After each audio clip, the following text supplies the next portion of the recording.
ಮತ್ತು ಒಮಿಕ್ರಾನ್ ಹೆಚ್ಚಾಗ್ತಾ ಇದೆ, ಇಡೀ ದೇಶದಲ್ಲಿ ಹೆಚ್ಚಾಗ್ತಾ ಇದೆ. ವಿಶೇಷವಾಗಿ ನಮಗೆ ಚಿಂತೆ ಆಗಿರುವಂಥದ್ದು ಮಹಾರಾಷ್ಟ್ರ, ಕೇರಳ ಜೊತೆಗೆ ಈಗ ತಮಿಳುನಾಡಿನಲ್ಲಿ ಕೂಡ ಹೆಚ್ಚಾಗ್ತದೆ, ಕರ್ನಾಟಕ ಸುತ್ತಲೂ ಹೆಚ್ಚಾಗ್ತಿರೋದ್ರಿಂದ ಕಳೆದ ಬಾರಿ 2ನೇ ವೇವು ಇದೇ ಥರ ಮೊದಲು ಸುತ್ತಲೂ ರಾಜ್ಯಗಳಿಗೆ ಬಂದು ಆಮೇಲೆ ನಮ್ಮ ರಾಜ್ಯಕ್ಕೆ ಬಂದಿತ್ತು.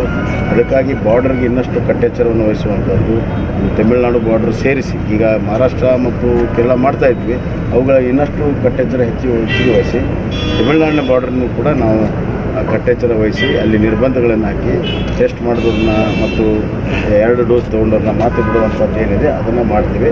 ಅದರ ಜೊತೆಗೆ ನ್ಯೂ ಇಯರ್ ಸೆಲೆಬ್ರೇಷನ್ಗೆ ನಾಳೆ ಅಂತಿಮವಾದಂಥ ಮಾರ್ಗಸೂಚಿ ಬರ್ತದೆ. ಎಲ್ಲ ಗೊಂದಲಗಳನ್ನು ನಿವಾರಣೆ ಮಾಡ್ತೀನಿ. ನಾಳೆ ನಾನು ಬೆಳಗ್ಗೆ ನಮ್ಮ ಅಡ್ವೈಸರ್ಸು ಮತ್ತು ಹಿರಿಯ ಸಚಿವರು ಮತ್ತು ಹಿರಿಯ ಅಧಿಕಾರಿಗಳು ಚರ್ಚೆ ಮಾಡಿ ಅದನ್ನು ನಾವು ಫೈನಲೈಸ್ ಮಾಡಿ. ಸರಿ, ನೈಟ್ ಕರ್ಫ್ಯೂ ಬಗ್ಗೆ ಏನಾದರೂ ನೈಟ್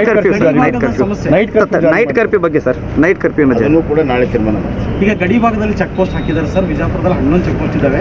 ಕೆಲವು ಚೆಕ್ ಪೋಸ್ಟಲ್ಲಿ ಭಾಳ ನಿರ್ಲಕ್ಷ್ಯ ವಹಿಸ್ತಾ ಇದ್ದಾರೆ. ಇಲ್ಲ ನೋಡಿ, ಪ್ರಾರಂಭದಲ್ಲಿ ಹೆಚ್ಚಿದ್ದಾಗ ಕಟ್ನಿಟ್ ಮಾಡಿದ್ರು, ಈಗ ಕಡಿಮೆ ಆದಾಗ ಕಟ್ನಿಟ್ ಕಡಿಮೆ ಆಗಿರೋದು ಇಲ್ಲ ಅಂತ ಹೇಳೋದಿಲ್ಲ. ಆದರೆ ಈಗ ಮತ್ತೆ ಮಹಾರಾಷ್ಟ್ರದಲ್ಲಿ ಒಮಿಕ್ರಾನ್ ಹೆಚ್ಚಾಗ್ತಾ ಇರೋದ್ರಿಂದ ಮತ್ತು ಅದು ವೇಗವಾಗಿ ಹರಡ್ತಿದೆ ಅನ್ನುವಂಥ ತಜ್ಞರ ಅಭಿಪ್ರಾಯ ಇರೋದ್ರಿಂದ ಮತ್ತೆ 11 ಚೆಕ್ ಪೋಸ್ಟ್ಗಳನ್ನು ಬಿಗಿ ಮಾಡ್ತಾರೆ. ನಮ್ಮ ಜಿಲ್ಲೆ